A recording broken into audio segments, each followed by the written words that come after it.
Have you heard about Kai, the hitchhiking hatchet hero? This dude went from this heroic, beautiful person to wanted for murder. An absolute bizarre scene here in West Fresno. A man plows his car into a PG&E worker, pinning him against his truck. Two women are trying to help him. He runs up and he grabs one of them, man. So I ran up behind him with a hatchet. Smash, smash, smash. Oh, it's the famous words of Kai, the hatchet-wielding hitchhiker. Smash, smash, smash. I remember we did this back in the day on the Young Turks. There's a documentary that's been produced by Netflix, and they detailed this whole crazy situation with them, which it is a crazy situation. It's probably a pretty good documentary. I will check it out, except there's one problem with that documentary. This man named Taylor Hazelwood somehow got caught up in it. His name is not Kai, but apparently they thought it was. So this man is suing Netflix in a Dallas County court, alleging that this true crime documentary on Netflix took a photo from his Instagram account and used it without his permission. Hazelwood alleges that the film depicts him in a sinister and defamatory light and has harmed his reputation by using his photograph. He's seeking more than $1 million in damages.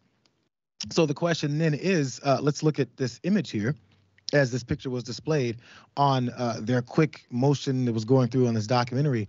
This is our friend Hazelwood, Taylor Hazelwood, not Kai McGilvery. But they thought so, and they even said, they said things like, I believe it was on lines of, could a normal person be such a axe-wielding psychopath? Something along those lines, how it's unassuming. And apparently they were right, because it's not the same guy. He also said he has no idea why they used his photo for it, because he doesn't see the resemblance.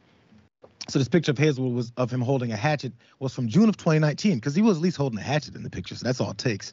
And it was posted on his Instagram with the caption, "Hatchet" by Gary Paulson, a reference to his favorite childhood book, apparently. Without any reason other than pure recklessness, Netflix misappropriated the Hazelwood photograph and used it in 2 separate parts of the film. That's what his lawsuit is saying. But he had no connection to this entire case at all. So as we get your thoughts here, Mondale, let's look at this last graphic here, because maybe you guys can decide. Kai and Taylor? I don't know, bro. I don't know. Yeah, in our community, we'd be like, yo, if that was 2 black men, like just because they got long hair and black, they look like. Netflix dropped the ball on this one big time, and I think they may be in a lot of trouble. I think the slaying is an angel or stone cold killer. And I think what's going to happen is they're going to pay this angel, because he was actually not even referring to, with his hatchet, he was not even referring to anything other than, I think, a book from when he was a child. So I think this is absolutely disgusting, and the dangers of not checking and rechecking what you're doing, especially with people like this. This is a slip up, and I don't feel any remorse from a major corporation like Netflix, especially when they don't even pay their writers properly. Oh, and they got all kinds of cash. I'm wondering how they landed on $1 million and not much more. Just saying. Apparently Taylor's a nice guy, because most folks might have been going for a bit of a higher number. Maybe that's all he could go for. Yeah, so probably in Texas. Texas don't want you suing people, not businesses anyway, for money. So it's probably the max it could do. Damn. Well, his friends texted him and said, "Bro, what have you been up to?" Damn.